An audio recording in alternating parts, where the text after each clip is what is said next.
Boa noite, gente. Espero que estejam todos bem. Hoje, então, a gente vai fazer uma revisão de proteínas, certo? E a gente vai focar um pouquinho em enzima. Vamos relembrar algumas coisinhas? Bem, nós sabemos, então, que as proteínas são componentes orgânicos. Lembrando que componentes orgânicos são aqueles encontrados somente nos seres vivos. Proteínas, lipídios, carboidratos, vitaminas e ácidos nucleicos. As proteínas, então, elas são formadas por aminoácidos, certo? Olha aqui mostrando, então, um aminoácido, né? Um aminoácido que é formado, então, por um radical amina, NH2, um radical carboxila, C-OH, certo? E o que vai mudar nos 20 tipos de aminoácidos que existem na natureza, estão lembrados? Que existem só 20 tipos de aminoácidos, que são os aminoácidos naturais, aqueles que são produzidos pelo próprio organismo, e os aminoácidos essenciais, aqueles que têm que ser obtidos através da alimentação. Bem, o que muda nos 20 tipos de aminoácidos, então, vai ser só o radical, ó, o da glicina, o da valina, o da serina, o do ácido glutâmico, ok? Então, todo aminoácido, ele é formado por um radical carboxila, C-OH e um radical amina, ok? O que muda, então, nos 20 tipos de aminoácidos, é só o radical R, ok? Nós sabemos, então, que existem centenas, milhares de proteínas diferentes, né? Por exemplo, proteína do boi, proteína do porco, proteína do peixe, vários tipos de proteínas humanas, proteínas vegetais. O que faz com que uma proteína seja diferente da outra é o quê? O tamanho da cadeia. Por exemplo, proteína formada por 300 aminoácidos, proteína formada por 700 aminoácidos, proteínas formadas por 600 aminoácidos. A sequência de aminoácidos na cadeia e a estrutura espacial da molécula, que pode ser primária, secundária, terciária ou quaternária, ok? Bem, então, como eu havia falado, as proteínas são formadas por aminoácidos. Na natureza existem apenas 20 tipos de aminoácidos, né? Que são subdivididos em aminoácidos naturais e aminoácidos essenciais. Porém, a diversidade de proteínas é enorme. Então, o que faz com que uma proteína seja diferente da outra? Tamanho da cadeia, sequência de aminoácidos na cadeia e estrutura espacial da molécula, certo? Bem, exemplos de alimentos ricos em proteínas, a gente tem alimento de origem animal, carne, leite, seus derivados, queijo, coalhada, iogurte, requeijão. Proteína de origem vegetal, soja, lentilha, ervilha, ok? Então, na verdade, o que eu preciso que vocês fiquem atentos, então?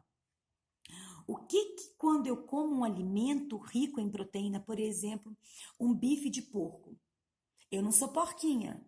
Então, o que vai acontecer? Quando eu como esse bife de porco, o meu organismo não está afim dos aminoácidos essenciais, aqueles que não são produzidos pelo meu organismo. Então, quando a gente come um alimento rico em proteína, essa proteína vai ser quebrada em vários aminoácidos e cada célula nossa, dependendo da função dela, vai sintetizar as suas proteínas, ok? A gente sabe, então, que as proteínas são um componente orgânico presente em maior quantidade nos seres vivos. Porque o componente presente em maior quantidade é a água, mas a água é um componente inorgânico, certo? Bem, as proteínas exercem várias funções no organismo. Função estrutural, igual a gente tem, por exemplo, colágeno, a elastina, certo? Função de contração muscular. A quitina e miosina são as proteínas responsáveis pela contração muscular. Função de transporte dos gases respiratórios, igual a gente tem a hemoglobina. A hemoglobina, que é uma proteína que fica dentro das hemácias ou glóbulos vermelhos. A hemoglobina, que é formada por ferro, certo? A hemoglobina não vai fazer o transporte dos gases respiratórios, O2 e CO2. Função de impermeabilização, que é a queratina presente na pele, presente na unha, no cabelo, certo? Função de defesa, que são os anticorpos. Os anticorpos são proteínas de defesa. Os anticorpos, também chamados de IG, de imunoglobulinas, né? São proteínas específicas de defesa. Função hormonal. Alguns hormônios são proteínas, como, por exemplo, a insulina. Lembra de eu comentar com vocês que a insulina, no caso dos diabéticos, ela tem que ser tomada por via, então, venosa? Não pode ser por via oral? Por que, Fernanda, que não pode ser por via oral? Porque se eu tomar a insulina por via oral, lá no meu estômago a insulina não vai ser quebrada em proteínas e vai perder, então, a ação dela? E função enzimática, né? As enzimas são proteínas. Lembra que toda enzima é uma proteína, mas nem toda proteína é uma enzima, ok? Bem, então, aula que a gente tem que focar agora, que são as enzimas. As enzimas são proteínas que aceleram as reações metabólicas. A gente fala que as enzimas são biocatalisadores ou catalisadores biológicos. O que é um catalisador na química? Não é uma substância que vai acelerar a reação metabólica? E como que a enzima acelera uma reação metabólica? Porque ela diminui a EA. O que é a EA? Não é energia de ativação? Se eu diminuir a energia de ativação, essa reação vai ser mais rápida, não é? Então, eu tenho que lembrar, então, que vários autores dizem que se não fossem as enzimas, talvez não existiria vida. Por quê? As reações metabólicas iriam acontecer tão lentamente que não seriam compatíveis com a vida? Então, a enzima é um tipo de proteína que acelera as reações metabólicas? Bem, aqui então tem um esqueminha bem bacaninha, né? Mostrando como que o caminho da reação fica bem mais fácil com a enzima e sem enzima, que eu vou gastar muito mais energia. Muito bem. Bem, propriedades das enzimas. Isso eu tenho que saber. Primeira propriedade, as enzimas são específicas. O que significa isso? A gente fala que é o complexo chave-fechadura. Para cada tipo de reação, existe um tipo de enzima que vai acelerar essa reação? Então, essa é a especificidade das enzimas. Complexo chave-fechadura, para cada tipo de fechadura, não tem um tipo específico de chave? Para cada tipo de reação, que a gente chama de substrato, eu vou ter, então, um tipo de enzima, ok? As enzimas atuam nos dois sentidos da reação. O que é isso? A enzima, então, ela vai tanto construir, então, certo? Uma reação, quanto quebrar a mesma reação. Então, elas atuam tanto no anabolismo, né, que é a reação, então, de construção, quanto no catabolismo, que é a reação de quebra. Por exemplo, se eu pegar a glicose mais a frutose, são dois monossacarídeos, não vai formar a sacarose? Então, a gente tem uma enzima chamada sacarose, que junta a glicose e a frutose e forma a sacarose, e a mesma enzima, a sacarase, vai quebrar a sacarose em glicose mais frutose, tanto no anabolismo quanto no catabolismo. Outra propriedade das enzimas, elas não são gastas durante a reação. Logo, elas podem ser reaproveitadas. Tá tranquilo? Sim, aqui ó, enzima mais substrato, complexo enzima-substrato. Aí depois eu vou ter a enzima mais o produto. Então, as enzimas não são gastas durante a reação. Bem, quarta e última propriedade é que geralmente as enzimas apresentam terminação em sufixo ase. Por exemplo, sacarase, não é a enzima que vai quebrar a sacarose ou construir a sacarose? Lipase, a enzima que vai quebrar lipídios ou construir lipídios. Maltase, a enzima que vai quebrar a maltose ou construir a maltose. Lembra então que as enzimas atuam nos dois sentidos da reação. Geralmente apresentam um sufixo ase proteases, peptidases, lipases, sacarases, galactases, ok? E agora, isso aqui é muito, muito importante, que são os fatores que interferem na velocidade da reação enzimática, que são 3: temperatura, pH e concentração do substrato, ok? Bem, temperatura.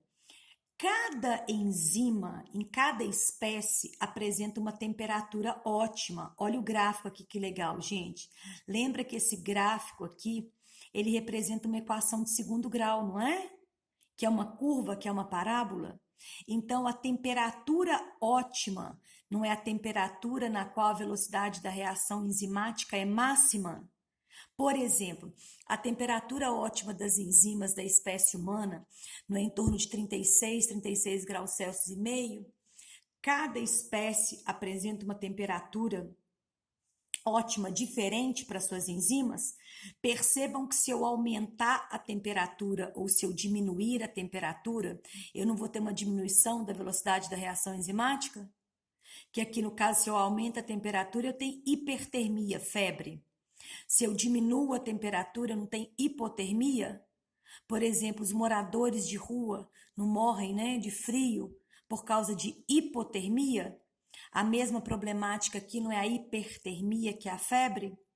Então, temperatura, primeiro fator que vai influenciar a velocidade da reação enzimática.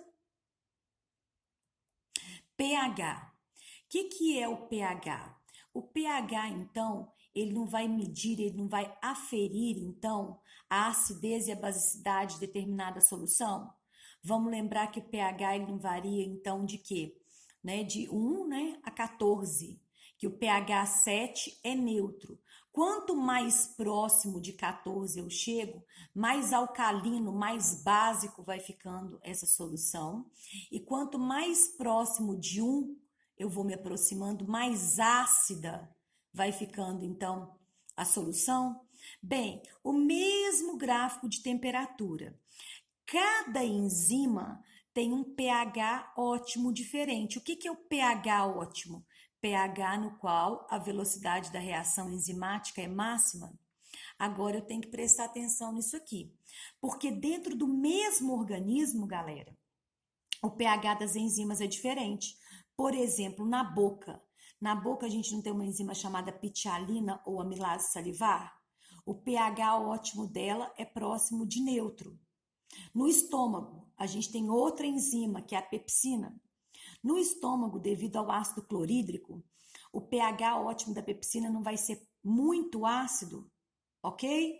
A gente tem, por exemplo, no intestino delgado, a gente tem a tripsina, que é uma enzima que tem pH ótimo básico. Então, dentro do mesmo organismo, o pH ótimo das enzimas pode ser diferente.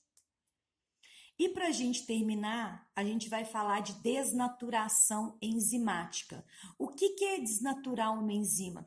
É quando ela perde a sua forma. Geralmente perde a sua estrutura terciária, a sua estrutura secundária, ela não encaixa mais no substrato. A desnaturação pode ser causada por alteração brusca ou na temperatura, que é muito comum, ou no pH. Olha que interessante isso aqui. Se uma enzima desnaturar, na maioria das vezes é um processo irreversível, ela não vai encaixar no substrato e ela não vai acelerar a reação metabólica. Ok? Desnaturar é perder a conformação espacial. Ela não encaixa mais no substrato. Ok? Aí eu mostrei aqui para vocês, tá vendo? Ó, a gente tem a enzima maltase, pelo calor, né? Que pode ser, por exemplo, uma febre, que a pessoa tem uma febre muito alta, acima de 40 graus. A maltase foi desnaturada, ela perdeu a conformação espacial dela. Ok? Aí eu falei, então, né? Que a desnaturação, olha que interessante aqui. Ela pode acontecer, então, por variações bruscas, né? Ou de calor, de temperatura, ou de pH. Aí o exemplo que eu dei, super legal, do ovo. Olha o ovo aqui, né? Quando ele desnatura, como que ele fica, né? O ovo cru, o ovo cozido. Por variação de pH, de acidez, o leite e o queijo. ok? Desnaturar é perder, é quebrar as ligações secundárias e terciárias, que geralmente é irreversível. Isso cai muito. Aí eu comentei da problemática da febre, né? Que a gente sabe que a febre, então, nada mais é do que um indicativo que o organismo está sendo invadido por algum antígeno, por alguma substância estranha, né?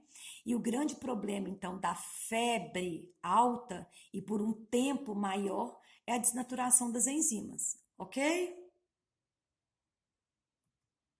E o terceiro e último fator para a gente terminar essa aulinha é a concentração do substrato. O que é o substrato? Substrato não é a reação na qual a enzima vai atuar? Substrato é a reação na qual a enzima vai acelerar? Então, o que acontece? É o único gráfico que não é uma curva, uma parábola. Olha que interessante. Se eu aumento a concentração do substrato, eu aumento a velocidade. Mas vai chegar uma hora que as enzimas vão estar todas saturadas. O que é isso? As enzimas estão todas ocupadas. Então, a velocidade não vai ficar constante? Não adianta mais eu aumentar a concentração do substrato, tá vendo?